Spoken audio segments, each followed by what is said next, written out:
Okay, I think so. Good. Well, it looks like we've got a quorum, so let's go ahead and begin this meeting of the El Paso County Board of Public Health for March 23rd, 2022, and we start with a board member roll call. So let's go ahead and start right over here. Councilmember Donaldson? Here. Okay. Ted Coates? Here. Commissioner Tammy Bremer? Here. Commissioner Lojinos Gonzalez? Here. And myself, I'm Jim Turbush. And our members Doris Ralston and Kari Kilroy are excused. So our first action item is to approve the agenda. Board members, you have that in front of you. Have had a chance to look at it. I'd entertain a motion to approve the agenda. I move that we approve the agenda. Okay, a second? Yes, second. Okay, Councilmember Donaldson, thank you. Okay, all in favor? Aye. Okay, well, Board of Health comments. Let me go ahead and start this time because I want to start with a very special announcement and welcoming back our Public Health Director, Susan Whelan. So thank you, so good to see you. We missed you, and we know you've suffered some personal tragedy with the loss of your father this past week or so, and our condolences are with you, and we really are grateful that you're back, but sorry for the loss of your father. So thank you, Susan, and I will mention more next time about how proud we are and how much we appreciate also the work of Deanne in your absence. So welcome back, Susan. I know you've got comments for us later today as well during the director's report. And Dr. Vu, okay. Good morning, sir. Good, now we are supernumerary. We're more than a quorum. So that's great. Okay, well, two things. Very basically, I would like to let you know that I'm excited about some visitors we have here today, and we'll get to hear more from them at the Pikes Peak Regional Office of Emergency Management. And you know, I'm kind of all over public health and public safety as a team, so thank you. The other thing I would just highlight today is a very excellent upcoming presentation from Dr. Urbina, our acting medical director, on fentanyl. And I know there are a number of us here on the board, I would have to say probably all of us, who are extremely concerned about the fentanyl epidemic in our community. We're going to learn a lot about that today. And by way of introduction, I'll just also say that, well, of course, fentanyl not prescribed by a medical professional is illegal in the community, and so is a law enforcement and by definition a public safety issue. But I would also highlight that this is a national security issue, and that the precursor chemicals for fentanyl and its many variants are coming from overseas, from China, primarily into Mexico, where the cartels are then converting them into a form that can be, and getting them across the border, that can be distributed to our youth. And Dr. Leon Kelly has spoken about that. Commissioner Lojinos Gonzalez, I know you've talked about this, so I won't belabor it and take any of Dr. Leo's thunder away, except to say that it is bigger than we know, and it's an appropriate time for us to discuss this. Okay. Other Board of Health member comments? Let's start over here. Dr. Booth? Okay, are we on? Yes, you're on. No comment, please. Okay, Commissioner Gonzalez? I'll probably save my comments for later as related to, as you mentioned, fentanyl and the statistics of coming down and how we've been doing really well as a community and a public health on our COVID numbers. Great, thank you. Commissioner Bremer? I have nothing today, thank you. Okay, Jen? back, Susan. And again, thanks to Dan. Good, Councilmember Donaldson. Yeah, I would just like to echo your comments, Dr. Turbush, about how our community and city council really takes the fentanyl, we'll call it a crisis, very seriously. It's regrettable that our state legislature reduced the possession of up to 2 grams of fentanyl, enough to kill thousands of people, is it 4? To a misdemeanor, I believe, in a previous session. So hopefully that gets corrected. I'd also like to say welcome back to Susan Newman. Yesterday on City Council, we also recognized April 4th through 10th as Public Health Week, and she was gracious enough to be there with her team to speak about that. So welcome back, Susan. Thank you for being there yesterday. Good. Thank you, everyone. Our lawyer tells us I need to read something into the record, and it has to do with the change of venue. We've moved into this room, the county assessor's room, and I think it's working out pretty well. We got a couple of the IT bugs worked out, and hopefully it'll get better meeting after meetings. But let me read this into the record. Resolution 2021-11 was passed by the board in December of 2021 to establish a meeting schedule for the year. Item number 4 of the resolution states that all regular meetings will be held in the John Snow Conference Room in the Citizen Services Center unless otherwise announced. So I'm bringing to your attention today that since we're moving the meeting to the first floor of the Citizen Service Center to accommodate more attendees and make accessibility easier for guests, we will update this resolution to include the new meeting locations and bring it to the board for a formal vote at April's meeting. All meetings this year, unless otherwise announced, will be held in this room except for June and October, where it's already booked with another group. So those will be held in room 1019 just down the hall. So look for an updated resolution stating this in at the April meeting.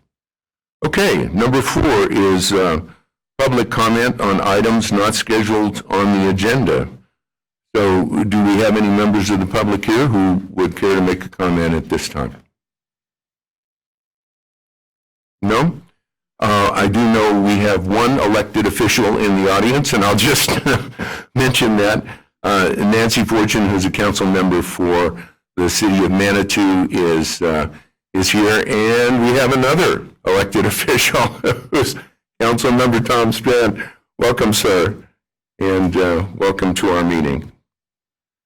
Okay, item number 5 is one of my very favorites. I've said that before. These are the Public Health Champion Awards, and we have members of the Pikes Peak Regional Office of Emergency Management. And Susan, do you want to make the appropriate preamble for the award? On my light, it doesn't turn green, it just turns red. Yeah, okay. Yeah. Sure, and I know, Mr. Reed, you have a few comments as well, so I can go ahead and come on up to the podium if you want to with your team as well. And I have a few things to say, and then Jim, I will pass it to you if that's okay. So I know you all have busy schedules, so I really greatly appreciate you coming today, and I'm sure that there are some others that probably weren't able to make it. And you know, as we have so many tremendous, outstanding partners in the community, that we would not be able to get our work done without the support and teamwork to address the many challenges that we face. So let me give a little bit more specifics around why we are recognizing you all today. You guys are all dedicated partners. You guys are the Pikes Peak Regional Office of Emergency Management, and I'll refer to you guys as PROM in future details. You have provided invaluable support to El Paso County Public Health and other agencies in the regions the past 2 years of COVID-19 pandemic response. Our region utilized an innovative approach to the pandemic in forming a unified command structure between our agency, local public health, and PROM. This unified model is not a typical is not typical, and it has served El Paso County well and all of the towns and cities within El Paso County well with the COVID-19 response. Pairing the tactical and operational emergency management principles of PROM with the subject matter expertise and technical knowledge of public health has led to increased ability to respond to the evolving needs of the pandemic. The partnership and support from PROM were critical in mounting and sustaining a strong local response. Since the start of the unified command structure in 2020, they have provided support across the county in numerous areas, which especially is notable with being the first major response as the city and county combined response efforts as a unified regional office of emergency management. PROM provided critical support for staffing for critical roles within emergency coordination center structure, mobilization of testing and vaccination sites, including ongoing support from the hazmat team, setting up and operationalizing the homeless isolation shelter, helping set up the mass vaccination site at the Broadmoor World Arena, staff support for Regional Joint Information Center, supporting financial reconciliation with federal grants, securing and distributing critical personal protective equipment, volunteer and staffing coordination for vaccine points of dispensing with community emergency response teams, centralized scheduling for seniors early in the vaccine distribution, coordination of scheduling for Operation House Call for homebound individuals, and along with the fire department and Chief Colas as well, resiliency support for weekends and after hours to give our staff a reprieve from having to respond 24 hours a day, 7 days a week. PROM has done this work while also balancing the other emergency needs of the county in the last 2 years, like multiple wildfires and weather events, and maintaining the county's readiness for future events. And so it is really with a heartfelt gratitude towards each of you, and I'm so happy to see you guys, because we know that you guys were the backbone that we knew that we can count on you for whatever we need in the coordination with the state and with all of our staff here. And we do have a tremendous emergency response staff here at local public health, but it doesn't function to the level that it needs to for the citizens without you all and your expertise. So we really recognize you and thank you so much. Your turn, Jim. Is it on? Yeah, Okay. thank you. Well, thank you for that. I just can't believe it's been over 2 years, and we're still active. I mean, we're not going to quit until you tell us, hey, Jim, we're done. And that's just kind of how it is.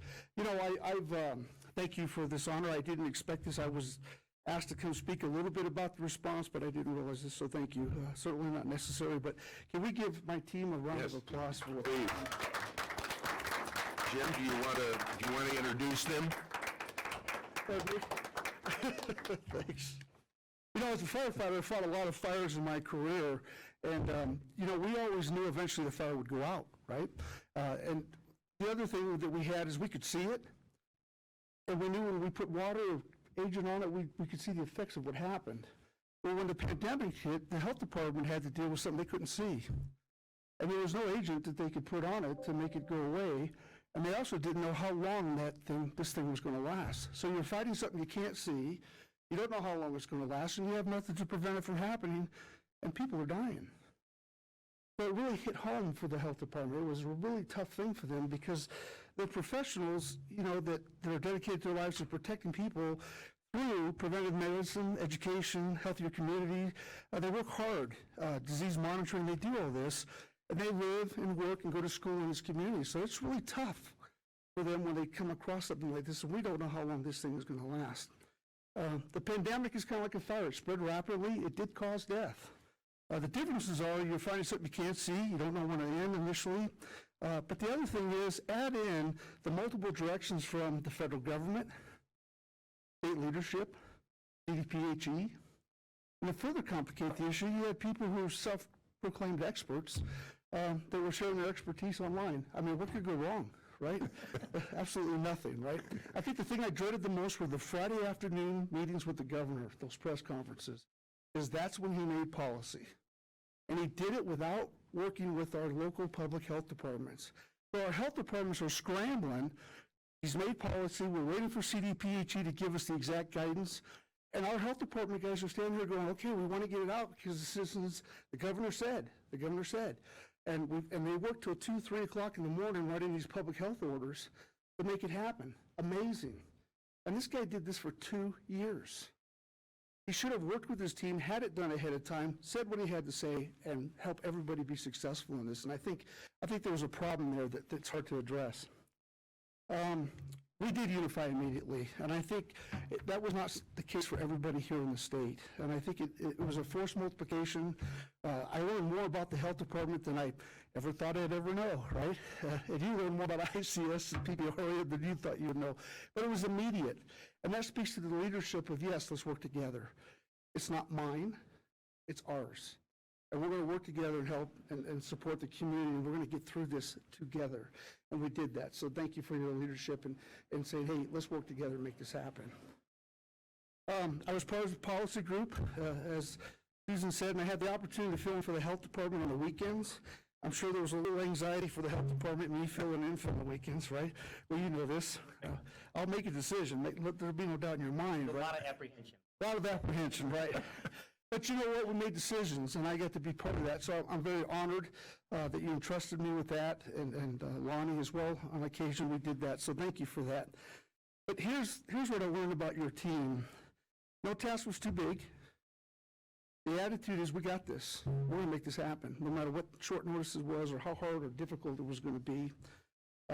This is a team that brief restrictions levied from above to business owners and schools knowing the potential consequences. They suffered the ire of folks who are losing their livelihood and the impact on their students. They worked every avenue possible in favor of business owners and the schools. I personally heard a frustrated customer vent, and yet the epidemiology lead remained calm, showed great professionalism, empathy, and restraint. You know, when you've got someone yelling at you, we understand that. They're losing their business or their children are impacted. Your team remained professional throughout. And I watched them time and time again look at what was handed to them from the state CDPHE or CDC or whoever, really work it to try to make it work for our community. Remember, they live here. They go to school here. Their kids go to school here. And they visit the businesses here.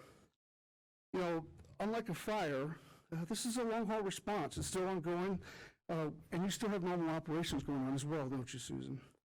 Many would have thrown their hands up in the air and simply given up. And, you know, some did. Some left. This team proved their mettle. They worked incredible hours and sacrificed much over the last 2 years in service of their community. Between their ever-changing rules, the staggering number of infected, and the unfortunate losses, the health department always strived to ensure contract tracing and reporting was done properly, so that we could address the issue and get the real numbers. And Fadi, I don't know how you did it, but God bless you, you hung in there. Rockstar. And you know, and I'll say this about Michelle and Deanne, you know, Michelle was new. She got hired, brand new into it, right? March 19th. March 19th, right? And Michelle kind of cut her teeth on this thing. Boy, you talk about someone in charge. So, Michelle, you did a great job. Thank you. You kept those guys going. Yeah, 2 years already, yeah. It's been that long already.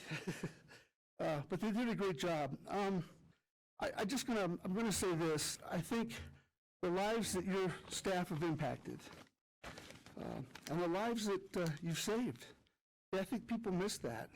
You've saved thousands of lives. When we had the early vaccinations and we had to get our most vulnerable people vaccinated, the team did it. And I think that's missed. You know, we saved a lot of lives.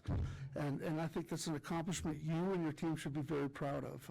I think, you know, I had one individual say, it's just like the flu, what the hell do they know, right? Well, he got it. He said, I thought I was going to die. Now suddenly he was in the game. Now he realized this was for real. So Susan, thank you for the opportunity to work with your folks, your professional team. I've watched a lot of folks, Haley and Deanne and others, Brenda, just go out and make it happen. Lisa, just go out and make those things happen. Daryl, I could name all of them, really. But I appreciate them, I appreciate you, and I'm looking forward to doing better things. I've realized through this that health department has more niches in what we do, what we have in our plans, and I hope that in the future we can build a closer bond with the planner. So, thank you. Thank you, Jim. Oh, nice. But would you mind if maybe your team members just came up and just said your name? Just because I recognize a lot of your faces, but I recognize a lot of your names because we've been on so many calls. Right. But I would really like, or maybe you can just maybe introduce them. I think I know them. One of the biggest compliments we got from your office was Dan called me up one time and said, "Jim, we're really short people. Can you give me more folks?" And I said, "Dan, how many people do you think I have?" She says, "At least 30 or 40. And I go, "Yeah, I got like 16 and you got 10 of them." She goes, "Oh my God." So I just think that just shows how much work they were doing. So we have Mike Archuleta, Captain Archuleta from CSFD. He was the primary lead on working with fire department on the homebound vaccination. So you have Dave Husted from CSPD. Dave was out there working the sites. Anything we needed, Dave was always there. You have Lonnie Inzer, who's our deputy. Lonnie was really working the ICS and working with everybody to make sure we kept it in line and kept it going. You have Ted Sayer, who was resources. If we needed something, Ted could find it, right? So Radar O'Reilly. What's your name? Caroline. We have Caroline. Caroline, we had some of our staff really active in it and some that kept the consolidation going. Caroline got tasked with both. So she helped some on the pandemic, but then she also helped kept our coops and everything going. We had Kyle here with hazmat. Kyle, John are the two hazmat folks. These guys were out there all the time. If we needed to open up a site, they were out there. Generator went down, they were out there. Needed fuel, they were out there. Lauren was doing our recovery and tracking a lot of things. Lauren was on a lot of the meetings. Lauren was 2 years you've been with us, right? So like Michelle, Lauren kind of came in right in the beginning and kind of cut her teeth with it. And then we have Bart. Bart attended a lot of the meetings. He did 5 reports a week for the health department. And I think he's still doing, how many are you doing now? Are you done? What's that? Pretty much done, yeah. So Bart was keeping track, taking notes, and doing 5 reports a week. So then we have folks, of course, that aren't here, but that's our team. So. And I just wanted to make sure that we knew your names and that you are all recognized because we have been very close working together. And I did want to say that, after 9/11, public health came into the fold as first responders, and we were all trained in national incident management systems, and I've been with public health for over 20 years. So, we trained and to be able to use the same terminology, and, you plan for the worst and you hope for the best. But I think, public health is public safety. It's, we play a critical role together, and we can't be successful in silos. And so I think that, there's a lot of lessons that we'll take away and we've learned, both in strengths and some areas that we can always improve. And it's not, it's just part of it. And so we again just are very grateful to you all, and I just love seeing your faces and you all being, here with us today. Thank you. Thank you. Well, All right, thank you. Board of Health member comments? Yes, Commissioner, before you run off. Yes, thank you. I know that this particular award and many of the things said have focused very much on COVID-19 response, but we know that you're also juggling so many other things and making sure that we're ready for, spring flood season and mudslides and wildfires this summer. And also, I just wanted to point out that kind of in the middle of another little spike of this, our neighbors up north had a wildfire, and I was very, very impressed with how you all were able to keep all the balls juggling in the air and working with, kind of wrapping up a COVID-19 response and a little bit of a spike. At the same time, you said yes when the state called Susan and said, we have people that need to get out of nursing homes and long-term care facilities right now. We have nowhere to put them. Can we put them in El Paso County? Can you help us make that happen? And you all were the logistics behind that. And Susan knew that she could call on you guys to help make that happen. So I greatly appreciate the breadth of what you're daily dealing with and multitasking, and I greatly admire that, and your ability to just be a long-term partner. It's not just about COVID, it's about having the relationship where we know we have stopgaps, we have plans, we have logistics, and we have friends that we can pick up the phone and call, which is amazing, a huge testament to the team that you've built there, and I just appreciate that that when it would have been so easy for COVID-19 to be all-consuming, it wasn't for you all. You kept the other balls in the air as well, and that's a great relief to me as a county commissioner, that we could continue to take care of kind of the daily needs and the operational needs and our neighbors up north. So thank you. Other Board of Health member comments? Sure. Yes. Well, speaking as somebody who's been involved in the first responder community for the better part of 4 decades, when I look up here, there's a lot of familiar faces, and unlike Susan, I don't love seeing every one of them. Some of them I've seen enough of. But thank you all for the work that you do. Thank you for everything the dedication that you have to the community of El Paso County. We appreciate the work that you've done. Thank you. Anyone else? Yes. Jim, I just have a question for you. There was a lady online with the same shirt on. Who was that, and what did she do? Brandy's she's the glue that kind of keeps us together. She does all the notes, calendars. Brandy's our admin support. All right. But I think it's his office manager. There, All right, thanks. Great. Thank you. Thank you for that question. Thank you, Brandy. Okay, is there, yes, please.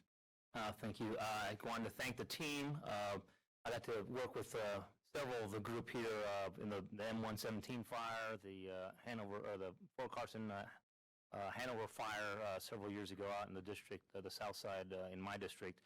And so I knew when and I think Ted was on the team as well, the planning team that helped create the joint, the Pikes Peak Office of Emergency Management, that we had a good team. And, locally, I still brag and praise as that being one of our smartest local decisions was coming up with the combined OEM that you right here, this team has demonstrated over 2 very difficult years and in working with our public health, the great outcomes and leadership that you've demonstrated and the team has demonstrated in helping us recover from 2 of the hardest years that this community has seen in decades. So thank you again for all the great work. And we will take a photo, I believe, behind here. Photo op.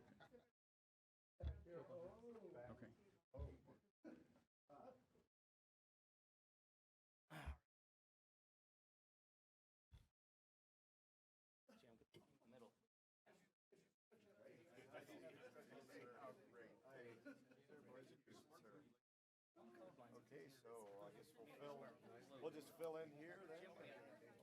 All righty. There you go. Yeah, right there. All right, here we go. Okay, we're in the middle. Where's Caroline? Yeah, you get up here. That's right. I want you to picture. What? Yeah. Okay. What's your name?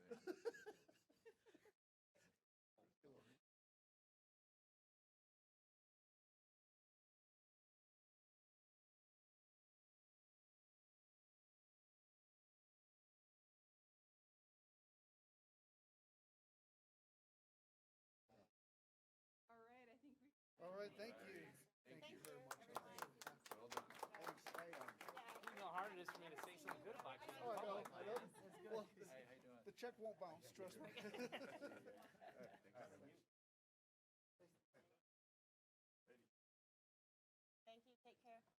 Bart.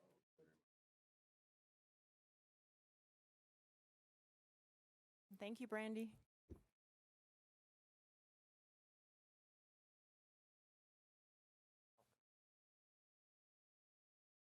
Okay.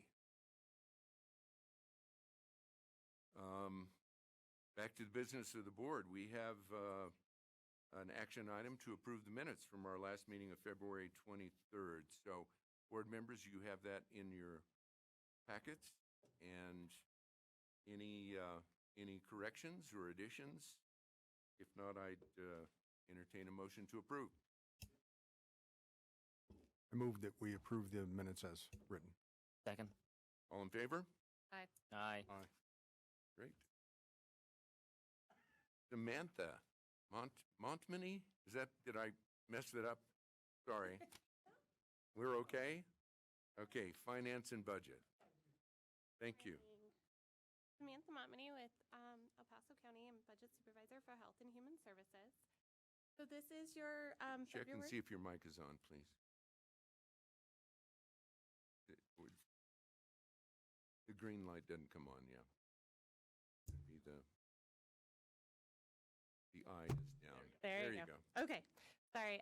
Samantha Montmany. I'm a Budget Supervisor with El Paso County for Health and Human Services. This is your February report for 2022. To date, so far, our revenue is coming in slightly under budget. However, expenditures are coming in as well under budget, which explains kind of why revenue is coming in under budget. Overall, at this time, we have no concerns. Everything is looking good. Do you guys have any questions?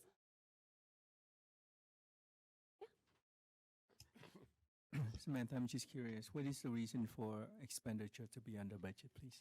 So a lot of that comes down to personnel, staffing. We're still slightly understaffed. It's getting better, but everywhere it's kind of hard to get staff right now. So I think at the end of February, it was 193 of the 228 authorized FTE.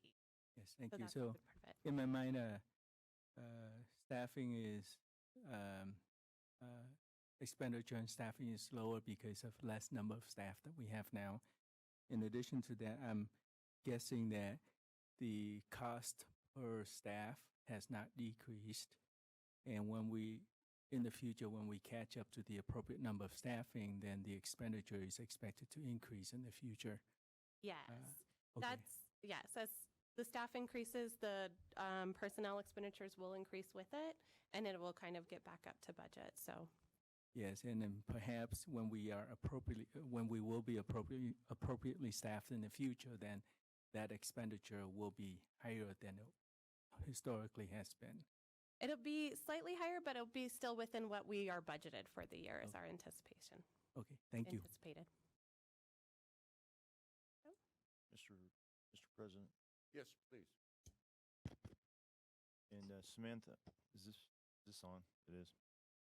The ELC grant, what is that one? That is a grant that we have. It was received to go along with the COVID response. It stands for Epidemiology Laboratory Capacity. So it's for our response efforts. And is it tied to personnel? Is that why it's like, what, 1.1 million less than we expected? Yes. It is tied personnel. Also, at the beginning of the year, it's slightly behind on getting our invoicing in, but it will catch up. And as they continue to get staffing, it will also catch up as well. All right, thank you. Yep. Any other questions? No? Okay. I don't think we need to vote on this one this month. All right. Thank you. Thanks, Smith. Okay, new business. Let's see. We have a proclamation designating April 4 through 10, 2022 as National Public Health Week. And I get to read this. So here we go. This is a proclamation of the El Paso County Board of Health recognizing National Public Health Week 2022. Whereas the theme for National Public Health Week 2022 is Public Health is Where You Are. And whereas where residents live, work, learn, play, and worship impacts community and individual health. And whereas the top priority of the Board of Health is to make our communities safer, healthier, and stronger. And whereas the mission of El Paso County Public Health is to promote and protect public health and environmental quality across El Paso County through people, prevention, and partnerships. And whereas the vision of El Paso County Public Health is for all El Paso County Health residents all El Paso County residents to live in thriving communities where every person has the opportunity to achieve optimal health. And whereas El Paso County Public Health continues to meet the needs of community by forging innovative partnerships and strategies to work upstream to improve health outcomes. And whereas El Paso County Public Health is committed to working with partners across El Paso County to improve community health in numerous priority areas, including mental health, substance use, eating healthy, and active living.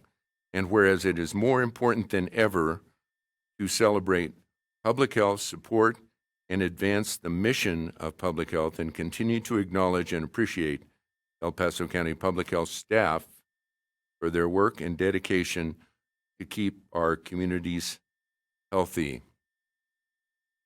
So the resolution is to proclaim the week of April 4 through 10, 2022 as National Public Health Week. And we get to vote on this. So is there a motion to approve? So moved. Second. All in favor? Aye. Great. Passed unanimously. So this moved, seconded, and adopted by the El Paso County Board of Health at its meeting held on March 23rd, 2022 in Colorado Springs. Thank you. Next item of business is the, Susan, I'm going to turn this over to you because I know you have some slides, and I think you'll introduce Dr. Urbina. Please. Sure. Before we move on, Mr. Donaldson has a comment. I do. Just a question, Mr. President, on our agenda under item 6, under item 7, the finance and budget, it does have action required. I'm just not sure if we need to vote on that or not. Do we? I did miss that. I'm sorry. So this is Samantha's report. I'm glad you caught that. So the report that's in your packet needs to be voted on. I think we had the opportunity to ask Samantha questions. Let's go ahead and do we have a motion to approve? Move to accept the finance summary. Second. Second? Okay, all in favor? Aye. Aye. Thank you. Thanks for catching us up on that. Okay. If it's okay, I'd just like to say a couple of things about National Public Health Week or public health. That's okay. So I wanted to thank Mr. Donaldson for sponsoring or promoting our public health recognition yesterday at City Council. And we were able to have a few of our team members there to highlight other aspects of what is important to local public health in El Paso County, the size that we are. And so I just wanted to mention that we had our Community Health Division Director there, Heather Graves, and you see her in the audience. And we have we had our immunization and travel clinic, a couple of public health nurses there. We had our Environmental Health Division recognized, Kat McGarvey, who is over our water quality, and we do a lot of on-site wastewater inspections and approval of those systems to protect our groundwater. And then we also had Lisa Gable, who you don't often see, but she is our program manager of our Vital Statistics Office, which is in charge of birth and death certificates. And we also highlighted the Office of Communication and the good work that our staff do, our public health information officer in those arenas as well.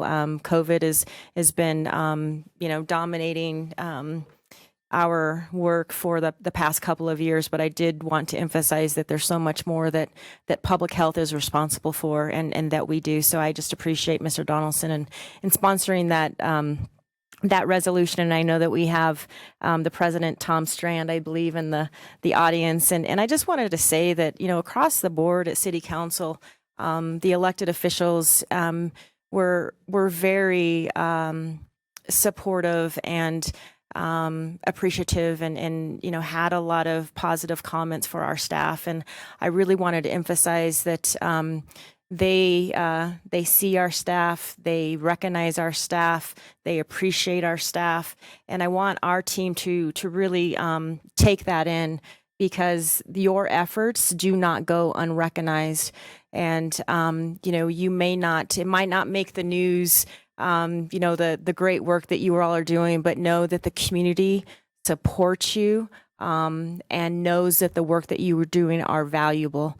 I think that that's what Public Health Week is all about, is that, it's where we are, where you live, where you work, where you play, where you worship. And it's in all of our lives. I mean, it's from the food we eat to the air we breathe to so much that we're responsible for, and so dedicated, unrelenting, and working tirelessly to protect and promote public health and environmental quality in the community. So I really want our staff to take that in. The City of Fountain has already recognized Public Health Week. City of Colorado Springs has recognized Public Health Week. The county commissioners are going to recognize Public Health Week. And Michelle, help me, or Commissioners Gonzalez and Bremer. I think it's April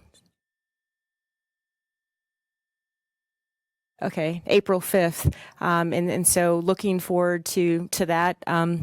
Last time we were there, it was a lot of fun because everyone was holding up, thank you public health signs, and just have a lot of support, and you all do good work. So thank you so much. And Board of Health, thank you for all of your support as well, because you're our leadership, and we greatly appreciate you all as well.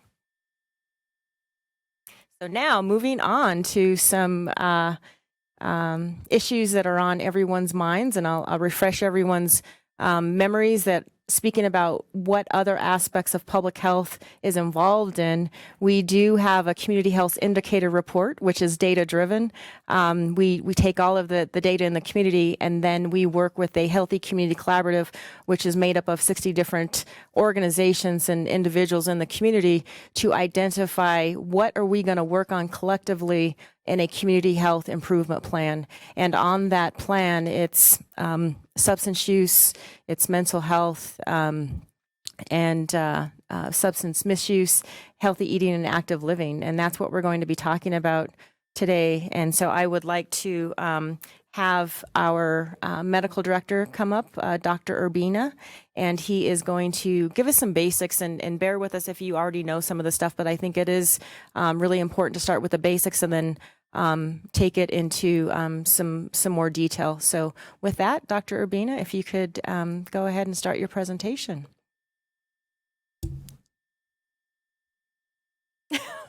Sorry, I couldn't resist. That's my favorite opening line, to turn on the microphone and then not speak to it. So I also want to invite Heather Graves up. Oh, she's here. Good. We're going to do this presentation together. I just wanted to give a little background, and I'm glad to be here. I'm glad Susan's back as well. I'm excited that she's here. I was actively involved when I was at CDPHE in the early development of the Colorado Consortium for Prescription Drug Abuse Prevention, when the Governor Hickenlooper at the time and our Attorney General, or now our Mayor, Suthers, was actively involved in this. So this is not a new problem. We've been having opioids and the challenges related to opioids for decades, and it seems to come in waves. You can go back in the history of prescription drug use or abuse, and you can see the trends that are happening. And now we have this very deadly chemical called fentanyl.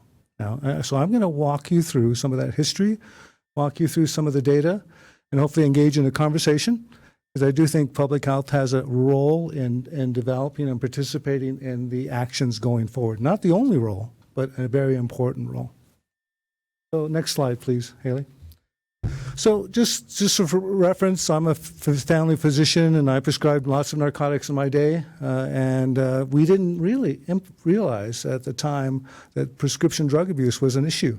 And so we prescribed these almost like candy. I'm embarrassed to say that we didn't have very good control over how we were prescribing these narcotics. And still to this day, although I'll talk about this, there are lots of opioids out there, and they're appropriate use of opioids, and I'll talk about that in a second. But there are lots of opioids, and you all know, and you probably have taken them in your lives. They're natural and semi-synthetic, but the ones that we're concerned about now is the synthetic ones, and the derivatives of fentanyl. but they've been around for a long period of time. And I'll talk about this. And there are also drugs that were buprenorphine and tramadol that are safer, but still important to check. And they all work the same way. They act on our mu receptors to control pain. That really is the essential ingredient in how we use opioids as a physician or a veterinarian or a dentist.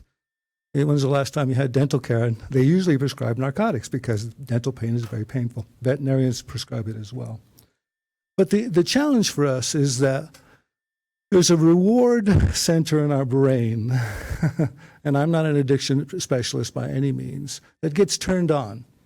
The narcotics also not only inhibit pain, but they also create a euphoria and a reward system that's very addictive and dependent. It creates that dependence. And most of the time you can say after 5 to 7 days, you can safely before 5 to 7 days, you can safely take narcotics. But after that, as Dr. Vu will testify, after that is when the addiction starts or the dependence on starts. Next slide. Let's talk a little bit about fentanyl. Because for the longest time, and Dr. Vu and I probably prescribed this, particularly around hospice patients, people in intractable pain that really needed severe connections. And so we titrated it. It was useful. It still is useful. But then as many of the companies around the world, and Dr. Turbush alluded to this earlier, is that many of these international companies developed this semi-synthetic fentanyl. Very potent, 50 to 100 times more potent than morphine. And when you think about morphine or heroin, that's incredible. That's incredible that it's 50 to 100 times more potent. And what we're seeing now, and I can go into discussion if you'd like to hear more about it, I'm sure many of you have experienced this.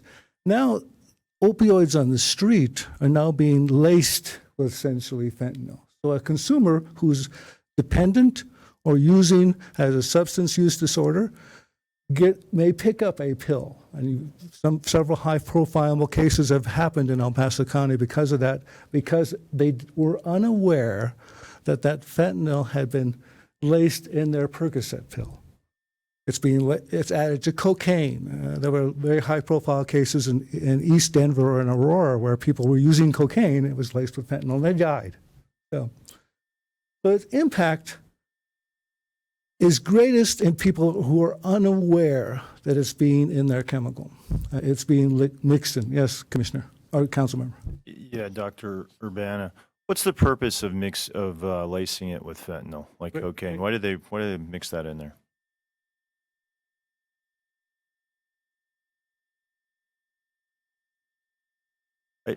I've heard an explanation, but it's just kind of. I've talked to my colleagues about this, and this is the issue.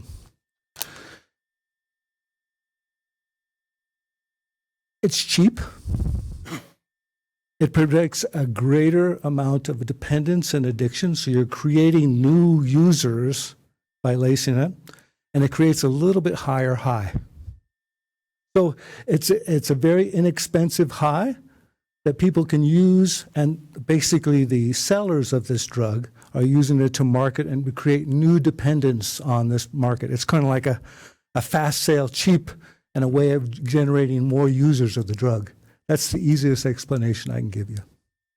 And so, but for, say, people who use that drug, the cocaine or whatever, if the word is naive, their body hasn't been exposed to it, it can OD them, wham, they're dead. Whereas someone who's been addicted for a while might be able to not have that reaction. Is that part of it? Or surprisingly, even people who are chronic users or people that are dependent on opioid can still overdose on fentanyl. Sure, it has to do with the concentration and the amount that's in their chemical. Yeah.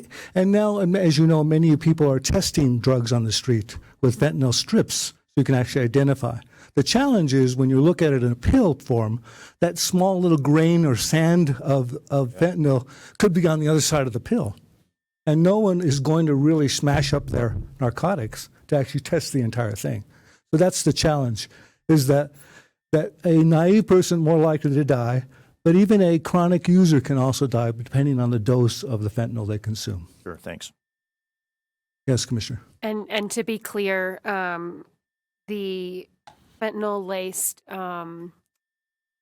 Percocet, as you mentioned, is not the Percocet that you would legally and properly get when prescribed from a pharmacy.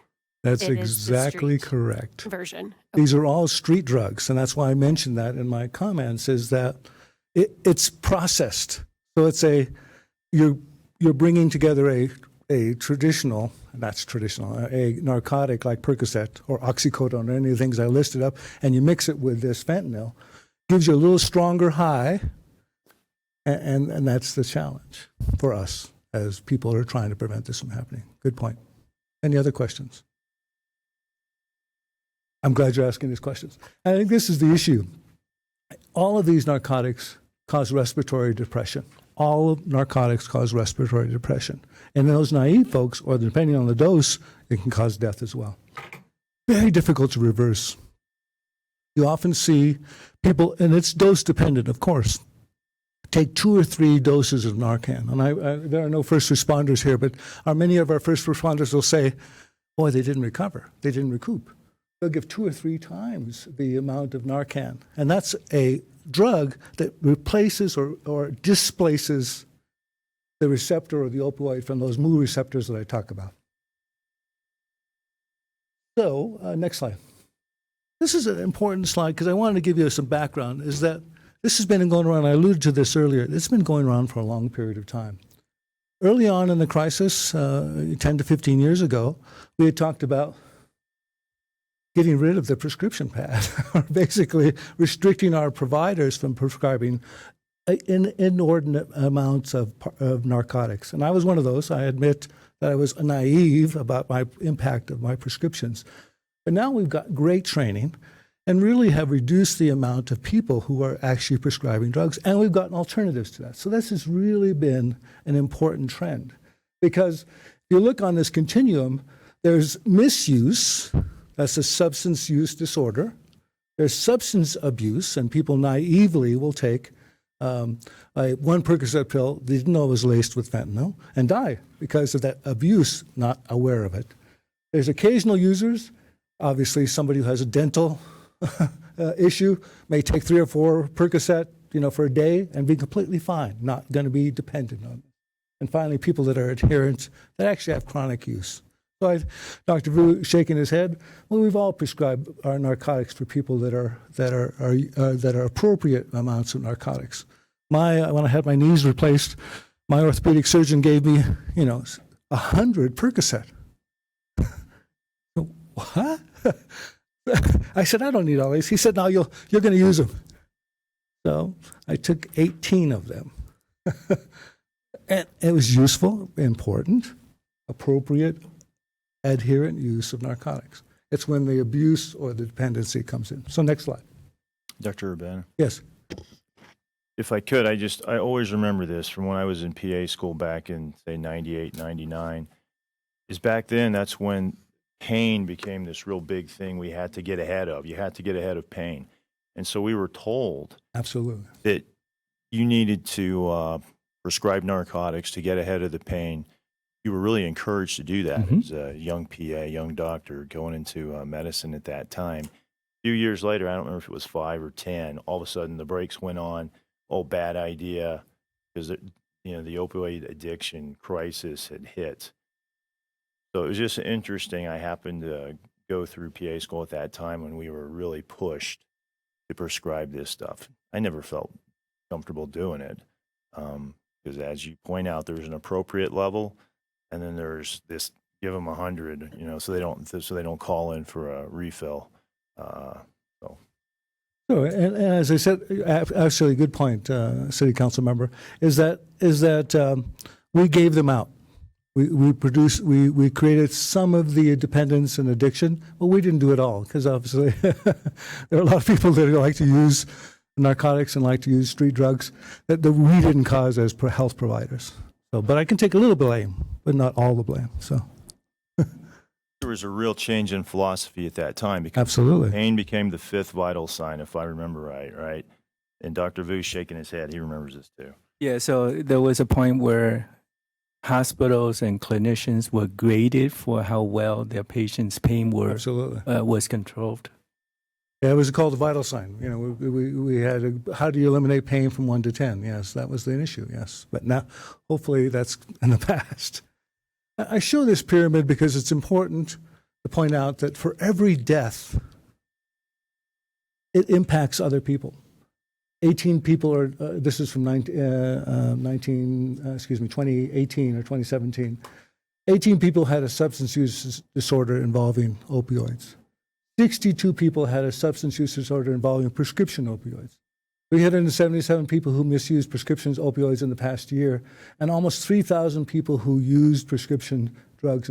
It's really the tip of the iceberg. So when we talk deaths, the problem is much bigger than the death associated with fentanyl. So I wanted to point that out because this is a important, serious discussion. Next slide. Well, I'm going to be channeling Fadi here in terms of the data. I wanted to give you some perspective on the impact of drug-related overdoses in Colorado in general. And I do have some slides from Dr. Kelly that I'll share with you in terms of local data. But I wanted to give you the bigger picture.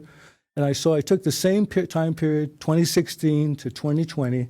And if you look at overdose deaths, that's the amount, 5,400 overdose deaths in the state of Colorado. And if you look at El Paso, over that same period of time, there were 751 overdose deaths. 751 overdose. Keep that in mind as we talk about the deaths related to fentanyl. And fentanyl is an important one, but overdose deaths is also important in the state of Colorado and in El Paso County. Next slide. So I wanted to focus a little bit on fentanyl. Again, this is what this talk is about. If you look in 2020, and I look in El Paso County, we had 92 deaths. And I'm going to share with you more data over the last 4 years for El Paso County. But compared to the rest of the state, you can see the small surrounding counties, the impact, like Pueblo, for example, has 21 deaths in 2020. But the significant amount of deaths is still in the Denver metro area. Next slide. I also wanted to share with you the impact of overdose related to hospitals. And we talked about this. So if you survive fentanyl or you survive your overdose, it still impacts our healthcare system tremendously in terms of the recovery. And so I want to just point out that in the same time period, we had nearly 3,000 overdose hospital admissions at acute care hospitals in El Paso County. Next slide. Dr. Urbina? Yes. Sorry, I don't want to slow you down too much, but in comparing the age group ranges in the what's also apparent to me is that in that 65 and older age group, these are most likely either accidental or not. But I mean, I see a big jump in the fact that it's probably not recreational use. Correct. So at some point, I would love to hear about specific efforts in that aging population on this, because it doesn't correspond to the deaths. I'm going to share, Commissioner, with you some data in El Paso County. So you're right, because I think it's important. The targeted solutions, Heather will talk a little bit about this, are different for an adolescent than they are from an elderly standpoint. Right. So if I have a 75-year-old person who has chronic knee pain or chronic back pain, I'm not going to prescribe a narcotic. Right. They may have available narcotics, but we'll try acetaminophen, we'll try physical therapy, we'll try. But that wasn't always true, as City Councilmember Donaldson will remind us, is that we gave narcotics to the elderly. And I think that's the issue. We are also giving benzodiazepines to the elderly as well. And that combination of benzodiazepines and narcotics, very deadly. So again, you're right. Interventions are completely different. So I'll talk about those age ranges when we go back to El Paso County. Thank you. But thank you for bringing that up. Just wanted to share, and I'm channeling Fadi again, because I think this is what you bring up, Commissioner, is a comparison to comparison.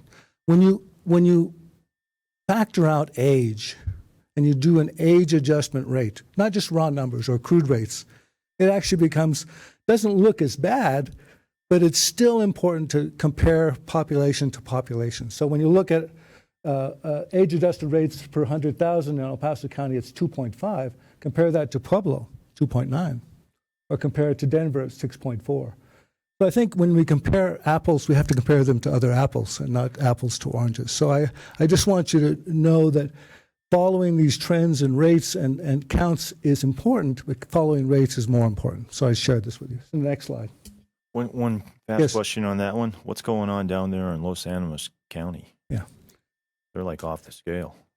It is tragic. So you're talking about a different population, and I can't speak for Los Animas. I'm not a commissioner there, nor am I a member there. But there's a significant challenge with street drugs in Los Animas County and Huerfano County. It's also, but again, you point out that right. We've adjusted for population size, we've adjusted for age, and that's a big issue. So, next slide. So let's talk about El Paso County data. And I received this from Dr. Kelly. So you can see the significant trend from 2016. Accidental fentanyl deaths were 4. And now it's 102 in 2021. Do you think we have a problem? Yes.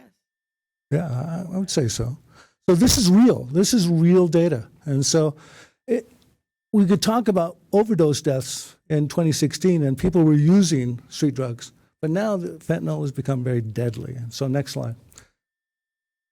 So let's talk about that age ranges that Commissioner alluded to earlier. If you look at those 102 deaths, and then we again thank you for Dr. Kelly for giving us this, 71 were males, 29 were females, and 2 transgender.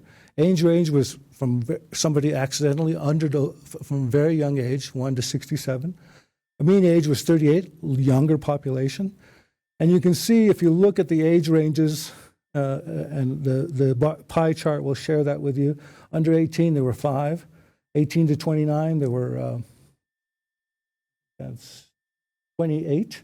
30 to 39 was 37. So again, it's a working class group of folks. It's not necessarily the young or the old. If you look at 60 plus, that's still a small number, Commissioner. That's 6. That's the orange of that pie chart. So we can actually go back and look at these for each of the years. Dr. Kelly will share that at a future meeting if you'd like. Next slide, and final slide for me. Solutions. And I hope we can engage in some discussion here. And I know you have ideas, but obviously a comprehensive strategy involving broad community support, mental health partners, schools, police and public safety partners, the criminal justice system, our health providers, including dentists, veterinarians, policymakers, public health, churches, and other community partners. It really has to involve all of us. Public health doesn't have just the sole responsibility for this, nor do our health providers. It really is all of us are responsible for this. Some education and awareness of the dangers of fentanyl. I talked to some of my colleagues, and they say 1 out of 4 street drugs is laced with fentanyl. And I thought, no, how is this possible? But this is the reality of people testing the drugs on the street with these fentanyl strips. 1 out of 4. Drug policies with early treatment and follow-up. Narcan, obviously, that we've solved that problem of having it readily available. The availability of medically assisted treatment. I won't go into this. I'm not a MAT provider, but of getting people into treatment is essential to solutions, of getting people to recognize they have an issue, a disorder, and getting people on some of the chemicals that we talked about. And finally, because we don't want narcotics floating around out there, we want to get people safe disposal. I'm going to stop there and turn it over to Heather, and then we can have a general discussion or ask more questions, if that's okay with you.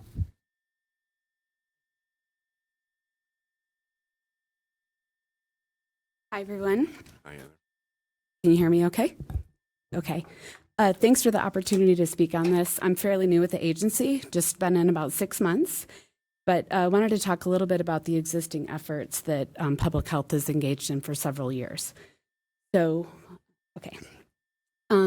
We are in the process of recruiting and accepting applications for a behavioral health planner, and this is really out of necessity to have a focused effort in behavioral health and substance use disorder. So I'll put a little plug. If you know anyone, send them our way and have them apply. But we're in the process of accepting applications now. We've been at the table of these conversations with other coalitions, collaborations in the community in this behavioral health planner role. But at this time, we're putting efforts and resources for a dedicated position in this area. So the position will work with community partners to assess and evaluate our community's behavioral health resources, services, and gaps, and then they'll look to close those gaps and make improvements. The other thing, one of the coalitions that we run, which I believe convene, which I believe Commissioner Gonzalez is a part of, is our Fountain Valley Communities That Care, and also recently received a drug-free communities grant in that area. This is a prevention model that seeks to promote healthy youth development and prevent youth substance use by increasing protective factors and reducing risk. And this has been convened through public health since 2017. Communities That Care and drug-free communities, it's the protective factors are increasing family support, community support, social connection, resources. It has an award-winning youth action committee that actually has youth and peers that are working on these initiatives for the community. There is a drug take-back day coming up on April 30th with this group, so I just want to mention that.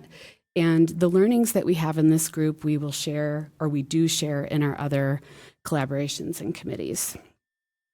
And then the last thing I'd just like to mention is that we have our child fatality review team. Many of you probably that you've been involved, you're aware of this, but this was began with the coroner's office and El Paso County Public Health in 2014. And this is a group that is a multi-sector group with law enforcement, healthcare providers, DHS, public health, schools that review child fatality in El Paso County.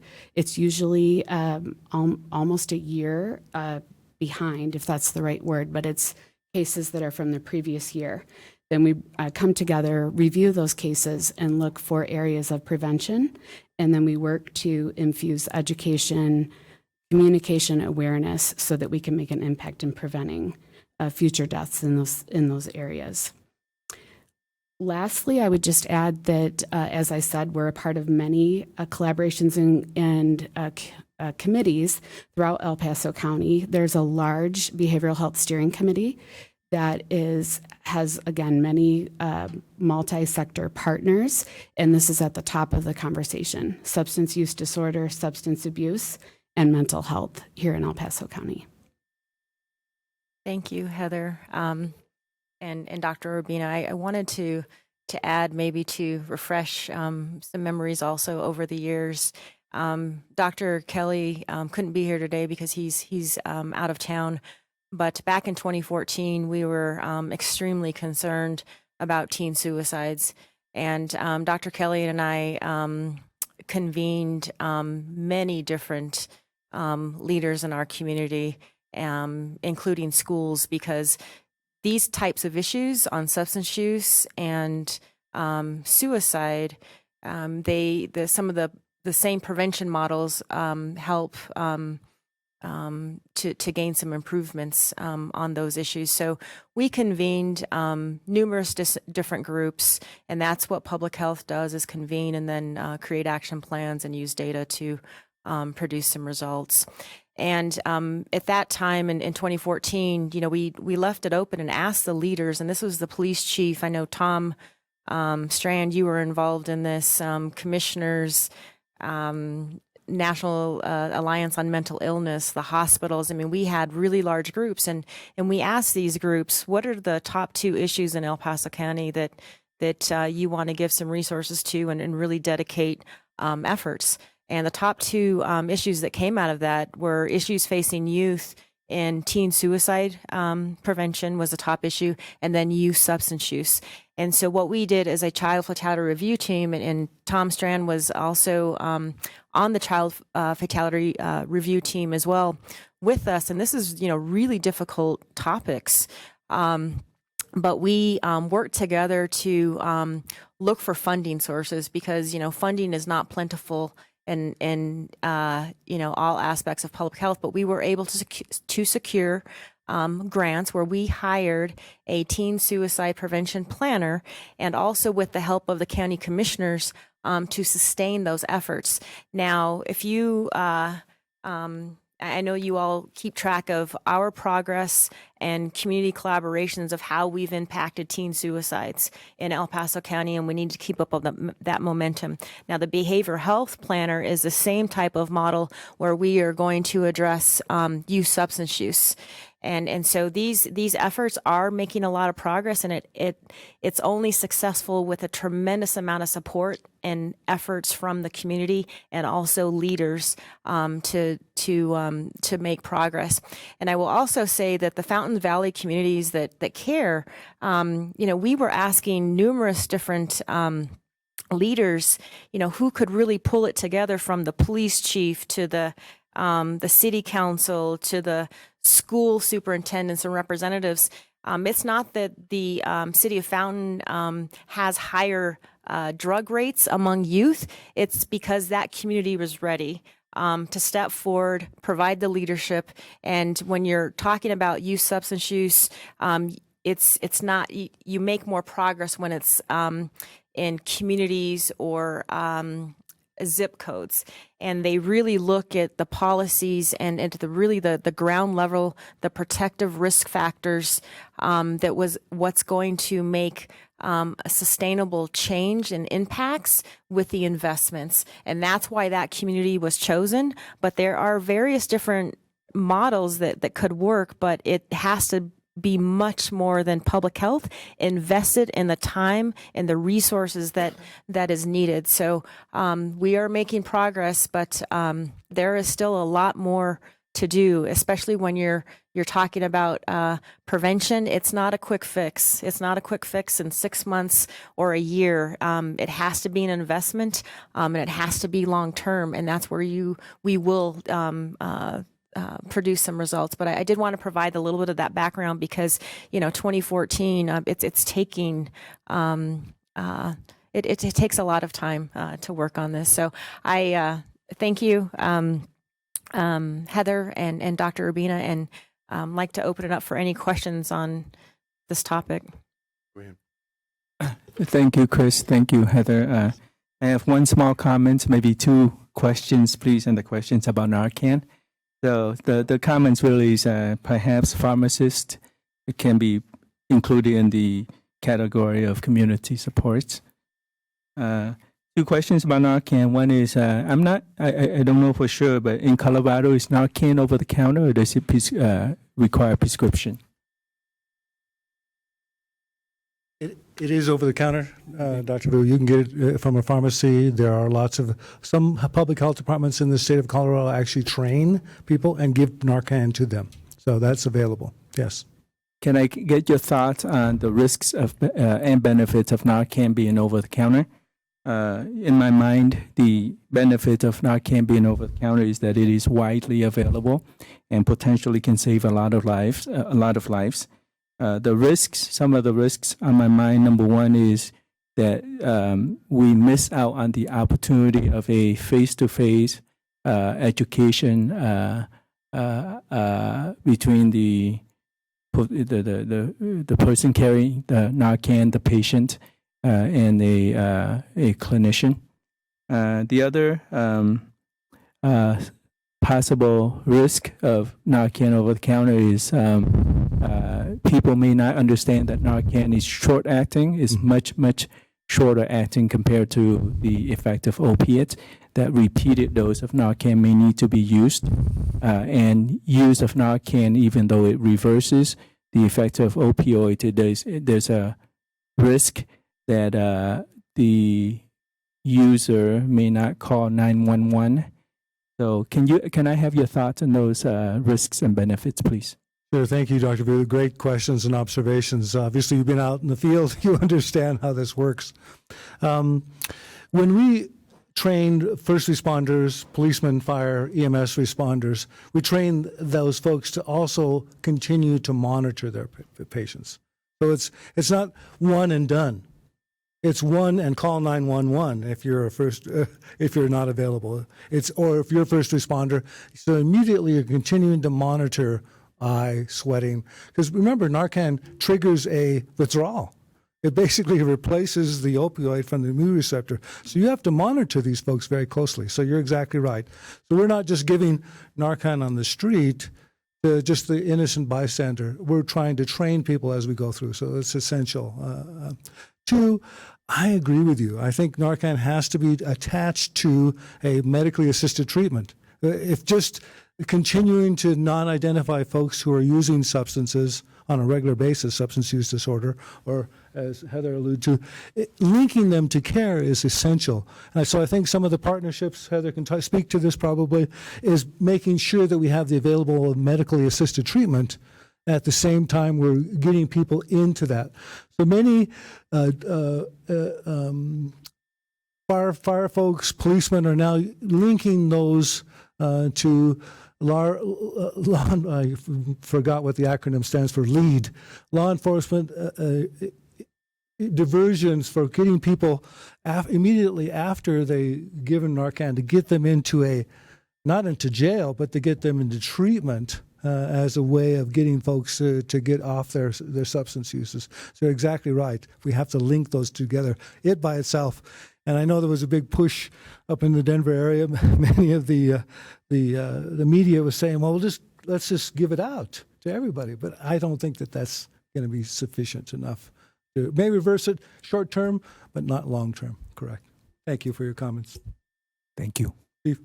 Yeah, if I can make a comment on Narcan, kudos to El Paso County. Early on, when Narcan was first being discussed as being for use by law enforcement, El Paso County was an early adopter of that. Our physician advisor in the county for EMS was right on the front edge of that and wanted to get it into the hands of law enforcement as soon as possible, because often law enforcement are the first ones on the scene of these kinds of overdose situations.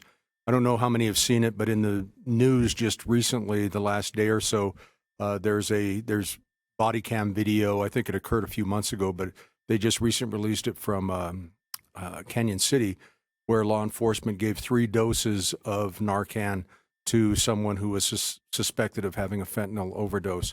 That happens every day in our community. The use of Narcan by law enforcement has really gone up, and that's not to say that it's not being used by police and, by fire and EMS also. Fire and EMS have carried it for decades. But more recently with law enforcement, and it's being used quite often. And again, El Paso County was on the front edge of that. And we thank our first responders, and including our police, to help us with that. But again, as Dr. Vu pointed out, there has to be that link. There has to be a link to services, a link to an ER, a link to detox, essentially, for folks in long-term treatment. You're right. Yeah, and there is a lot of work being done on the front end of diversion to decriminalize it, in the sense that these aren't people that need to end up in the criminal justice system, but they need to end up in the treatment system so that they can get clean of that addiction. I agree with you. Could you roll back the slides, Haley? To the previous slide. You're right. That criminal justice system is key to this. We don't want folks that are suffering from substance use disorder to be detoxing in the jails. We want them in the facility so they can get treatment. A question for you, Dr. Urbina. You know, I was curious how much it would cost for Narcan, and so I just tried to look on the phone here, and it looks like in Denver, they will actually mail it to people. They'll mail it to you. You send in a request somehow along with fentanyl strips. But I didn't find a price here in the Springs area. And is the one that's over the counter, anybody can get it, is that nasal or is that an injection? Do you know? Nasal. Nasal is the easiest to use. It's probably more expensive, but it's the easiest to use. And how much do you know what the cost is? I don't, but we can find out for you. You know, Dr. Vu, what that is? Okay. Okay, thanks. Thank you. I appreciate the update. I mean, we've seen the numbers the last 2 years. We've mentioned it from the county when we've gotten these updates of, the doubling from one year to the next and then doubling again on fentanyl-related deaths. overdoses. And so this is something that we've been concerned about, and highly so the last couple of years. And the things that were mentioned here, yeah, we absolutely need to get anybody who's addicted and get them the help that they need. But as we've seen, we also need to address the issue that was brought up earlier on, for those that are pushing this, we need to make sure that they are held accountable. And so I do ask that the legislature, which has sort of on the side discussed this, they need to step up. They need to get rid of where they decriminalized some of the possession of this for drug dealers. They need to reverse that. They need to come out and stand boldly behind our community, our families, and the people who are suffering because of this, and reverse that legislative decriminalization of the possession for those that are actually pushing this out, and reverse that now, soon. I mean, they need to do it tomorrow. Thank you. Other comments? Oh, great presentation. In public health, this health department can do more than one thing at a time. And I remember when we focused laser-like on teen suicide and made a big difference. We were in the newspapers nationally for the wrong reason. And then really changed that around. Our focus, of course, for the last 2 years goes without saying. This, I think, is a priority, and I believe that I'm speaking for others here on the Board of Health, and sort of giving Susan and company direction, I believe, and I know you're already on it, but this is a huge deal, and huge for not only our El Paso County, but for the state of Colorado. I would mention that public health looks for upstream causes and solutions. And just to mention again that I think one of the upstream causes are the precursor chemicals that are coming into this country, but also Mexico. Of course, that's a higher pay grade, needs to be addressed at a national level, but I think that's one of the things that maybe could come up again, maybe not in this venue, but how to address those precursor chemicals that are getting into to Mexico. This is such a good topic. Do we have any members of the public here that wish to make a comment or ask a question about the fentanyl deaths in our community, or elected leaders? Or yes, please. I'm sorry. Dr. Turbush, I had one more question. One of the bullets at the end of Dr. Urbina's presentation said safe disposal was something that needed to be discussed, and then Heather had mentioned Take Back Day, April 30th, I believe, in Fountain.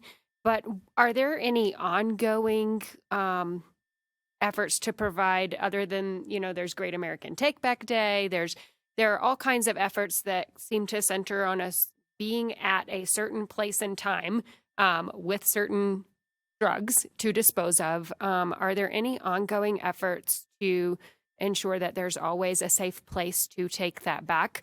I know personally, I had a similar experience, way more than I needed prescribed after a procedure.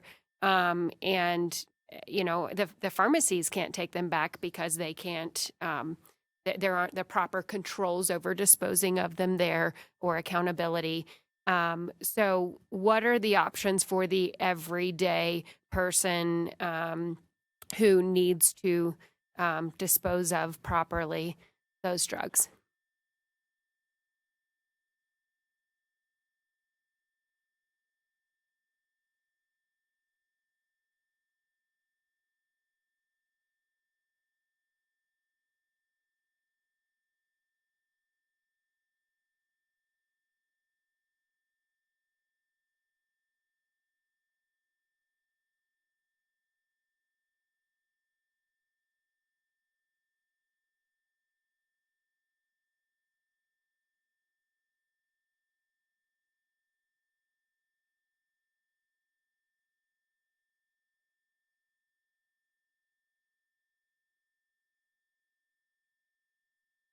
It's not. Thank you.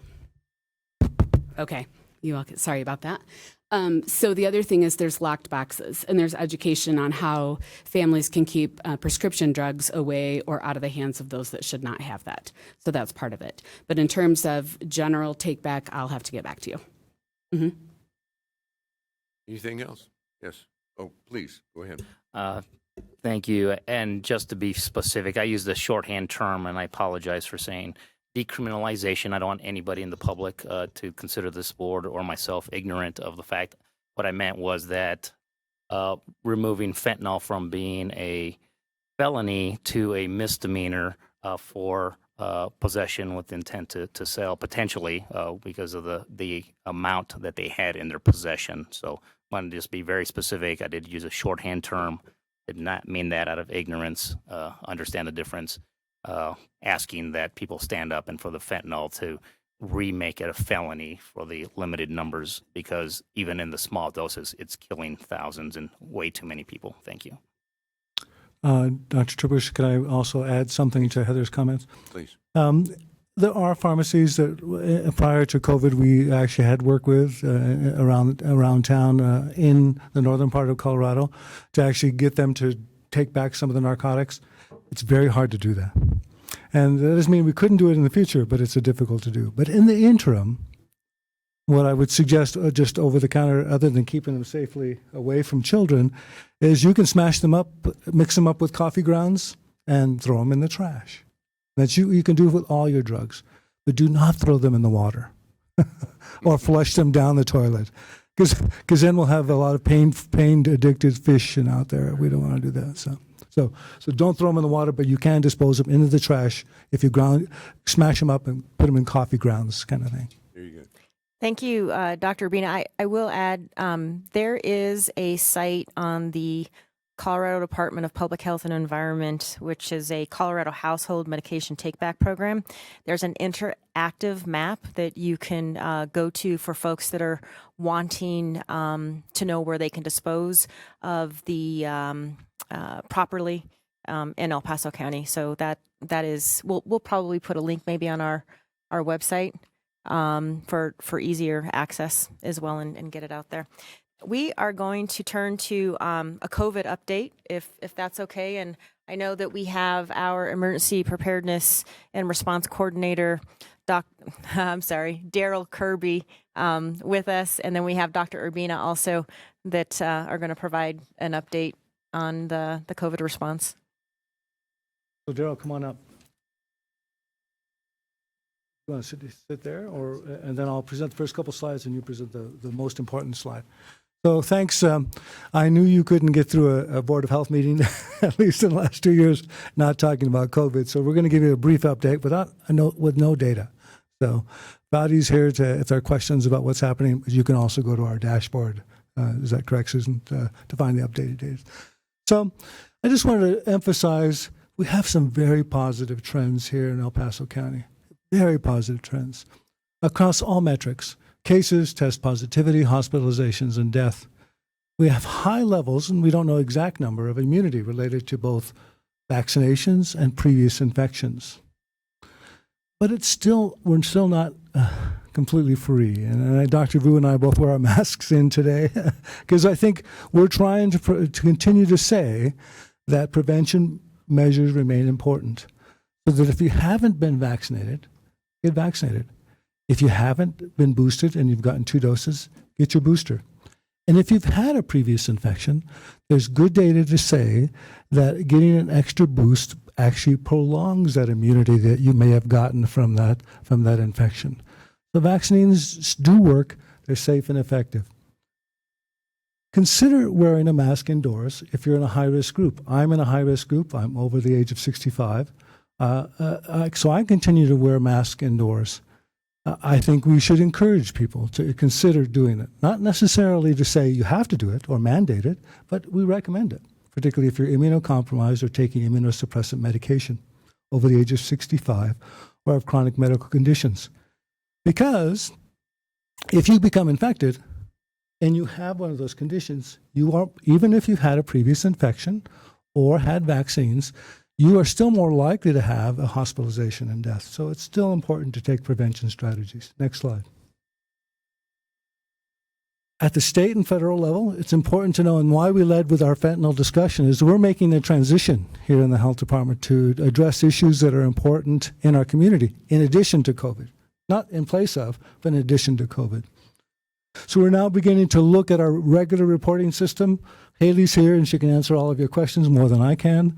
But in terms of repurposing our epi and communicable disease group, we are looking at how we're going to more effectively look at our reportable disease structure and how we're going to address our, remember, it wasn't too long ago that we had an hepatitis A outbreak in our populations in the southern part of the county.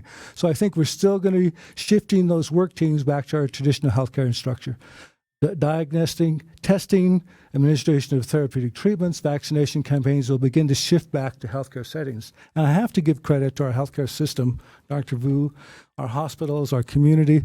They've done an excellent job of now working with our patients, working with the kids, working with everybody to get vaccinations to those who want them, get treatments available so that we can keep our health folks as healthy as we can. And I think as we continue to change our data, we'll be looking at our dashboard, we'll be looking at new tools to reduce transmission and mitigate severe illness. But we're not over this yet. And so we will still want to keep watch. We'll still have an amount of data on our dashboard. We're going to be still sharing updates as we go through. But it's important to know that we're now transitioning to our regular routine disease response framework. Next slide. I'm going to turn this over to my colleague here, and he's going to talk about what we're doing out in our community. I'm just going to talk real quick about the future of our vaccination and our future of our vaccination, our community-based vaccination and testing sites. We have the two vaccination sites, the community-based sites. One's located at Chapel Hills, one at Citadel. Both of those vaccination sites will cease operations by 31 March. For our testing sites, the testing site located at Falcon, that site will close on the 31st of March. The one located in Fountain will stop providing on-site testing as of the 31st of March, but that will occasionally be used to distribute some of the at-home rapid test kits that we're going to do. The other two the testing sites that we have, the ones located at Chapel Hills and the located at Citadel Mall, those two sites will continue probably beyond the 31st of March. We're still waiting word from CDPH from how long that's going to last, but we do expect those to close in the near future as well. The other effort that we are doing now is starting early March, we started doing the rapid test distribution to the community. Really, it's targeting the high-risk population and those in the community that would probably have a harder time getting the kits from other sources. And a lot of what we're doing with that is we've got a combination effort is we're doing direct distribution to the community as well as working with a lot of our partners. We were working with Pikes Peak United Way, Pikes Peak Community College, Mission Medical, Family Promise, Solid Rock Community Development Center, Hillside Community Center, and other organizations as well to help distribute those kits to the community. As well as us distributing, some of the fire departments and the local libraries also are distributing these tests to the community. So there's other places that people can go get those testing kits. Other than that, do you have any questions about that? Or? All right, thanks. I have a couple questions about the COVID in general, perhaps more for Dr. Urbina. But, you know, we've always listed exactly how many deaths and how many hospitalizations we've had each month up to this point. How many hospitalizations over the last 7 days, Dr. Urbina? I'm going to pull it over to Apati. He has that data. I knew I would not know the answer to this. He'll tell you. Yeah. It's very good news. Question, we definitely wanted Buddy to have some. Yeah, Buddy, we miss you. Unfortunately, as you may have seen if you visited the dashboard for the last 7 days, we put a warning up there to indicate that data is lagging. There's an issue from the data systems at CDPHE where geolocation per case and per test were not being assigned to the counties, so we have not updated the dashboard since then. We have heard from CDPHE that the issue has been resolved, but there are some days that are still zeroed, so we have not yet published. I think within the next couple of days, we'll have enough data for the last 7 days to publish, even though there may be some days earlier in March still have zeros in them. Somewhere I just saw it was 5. We've had 5 hospitalizations, and you're nodding your head, yes, is that we believe? I believe that's as of March 11th. It's outdated. However, all the clues that we have concur with what you're saying is that it's good news. And the deaths were 0. I'm not too sure about the number. Once we update publicly, we'll speak a little bit more on it, just because of the backlog. Okay, and that's just fantastic news. I'd like to have that recognized here.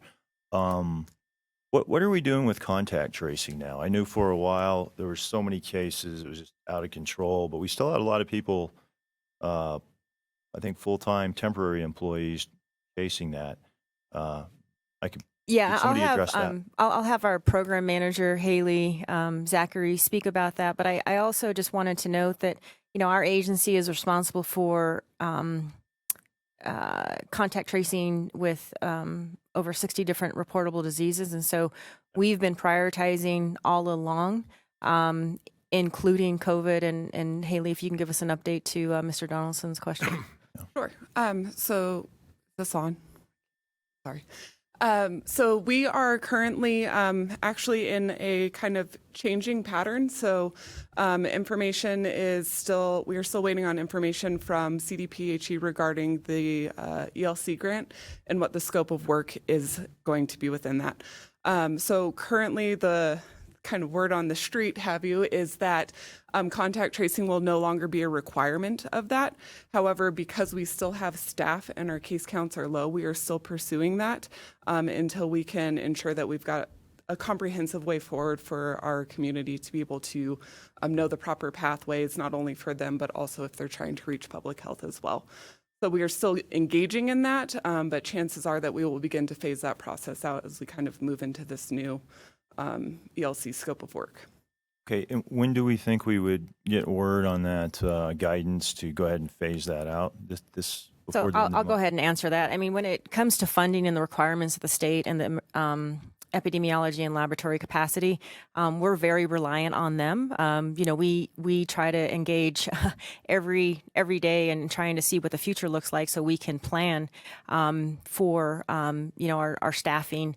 And wanted to note also, there's so many details, I guess, to unpack about the response, and I really see 2022 as an adjustment year related to focusing on other aspects, but also maintaining what we need to keep our community safe with our population size. So many of our staffing in the communicable disease area have been solely working on COVID. And have not been trained up for the other 60 different reportable diseases in the investigation. So they will need to be training, and that takes a little bit of time to adjust to there. But your specific question, I don't know that specific date when the CDPHE will allow us to not do contact tracing for COVID. Thanks. Can I have a couple? Thank you. So just a couple of comments. As our minds are transitioning further away from COVID, influenza, our practice still sees patients with influenza even in late March now. So I would suggest that it's still not too late to get the influenza vaccine if someone has not already. In terms of home testing, the antigen testing at home for COVID, I myself personally think it's beneficial and helpful. So maybe my mind and maybe some input from Dr. Urbina and our public health team, would there be potential benefit for antigen testing at home for influenza in the future? I think that would also be beneficial in the future. Again, spot on, Dr. Vu. You're very insightful as a practicing physician.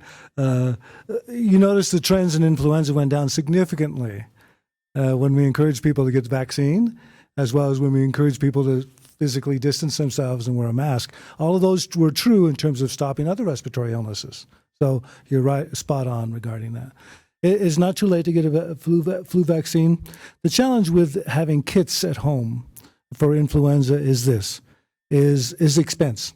The federal government devoted a significant amount of dollars to these antigen tests for COVID in our communities. So we have a ton of COVID tests, and our team has done an excellent job of pushing them out into community so that if somebody is symptomatic, the COVID antigen test works extremely well, but just screening out there in general is probably not as effective as having somebody who's symptomatic or has been exposed to get that COVID antigen test. I wish that we had more money to do influenza tests at home, but I don't see that in the near future.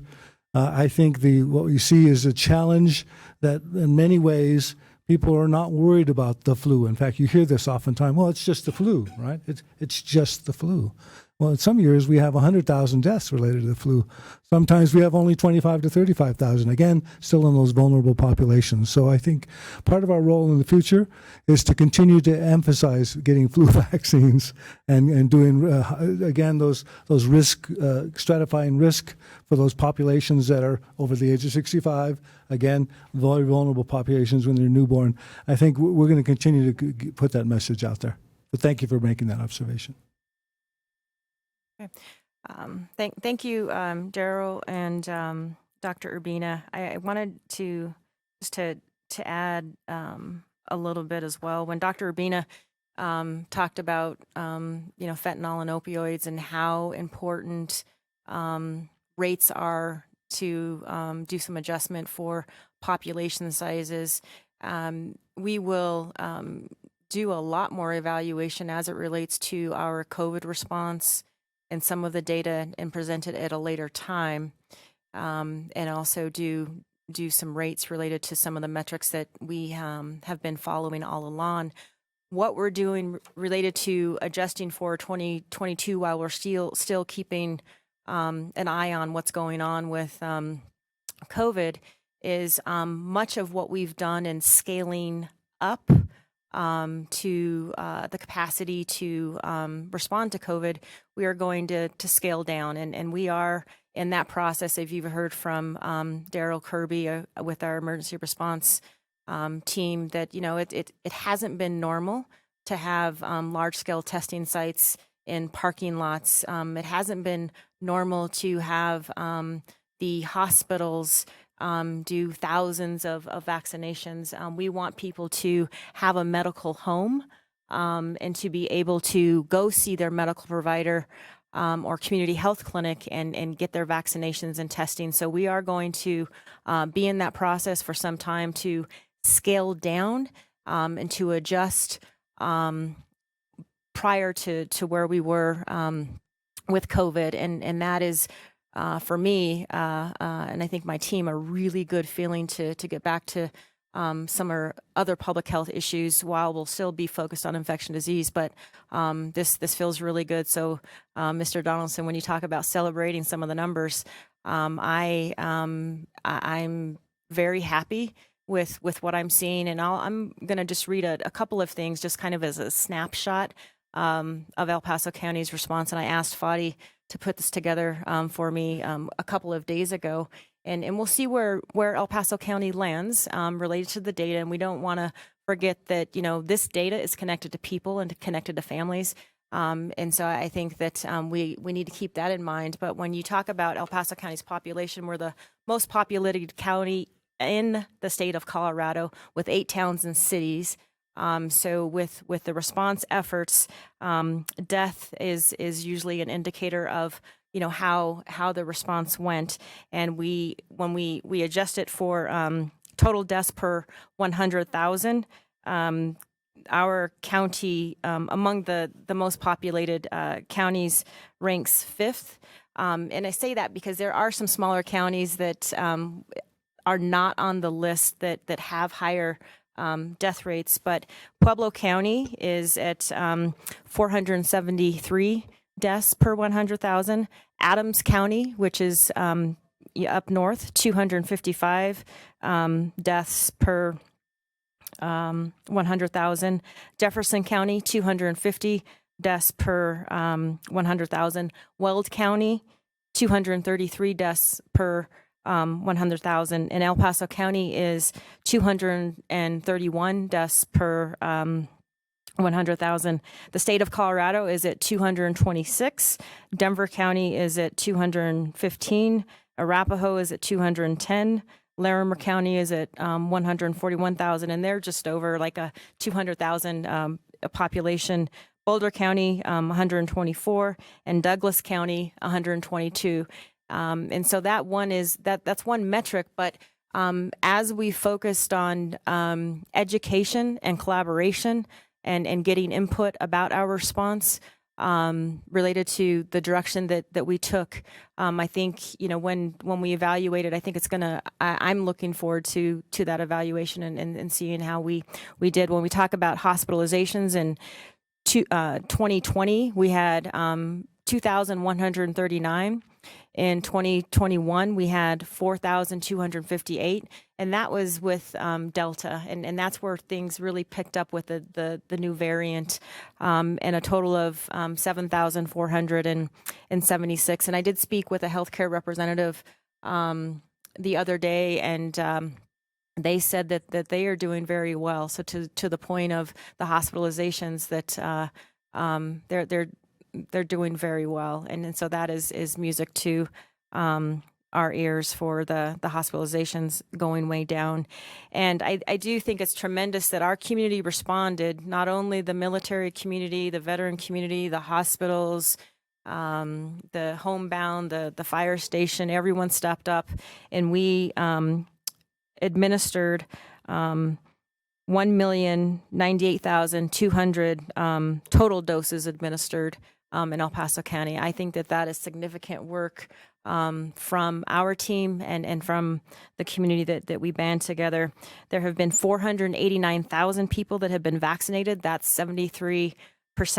And we have 436,600 people that have been fully vaccinated. And we have done many more, hundreds of thousands of booster vaccinations. So I think that our response was appropriate. I think that we will do the evaluation, and I look forward to seeing some of the results on how we responded, because we were at it 24/7, 7 days a week, and I look forward to more of an evaluation. But I did want to provide that snapshot because love to see the decline. There's how many presentations have we sat through, and it's going up, or it's not really sure about where that trend is going, and we have experienced a downward trend for some time, and I think that is something that we've all been looking forward to exhale and adjust from COVID. So I wanted to share that information. Thank you. I think we're at an end. Any other comments or questions from the board? Anyone else in the audience? Great presentations, great discussion, board members. And Susan, so great to have you back here as well. Congratulations also to our public health staff who have done a wonderful, wonderful job. Entertain a motion to adjourn. So moved. Second? All in favor? Aye. We're done.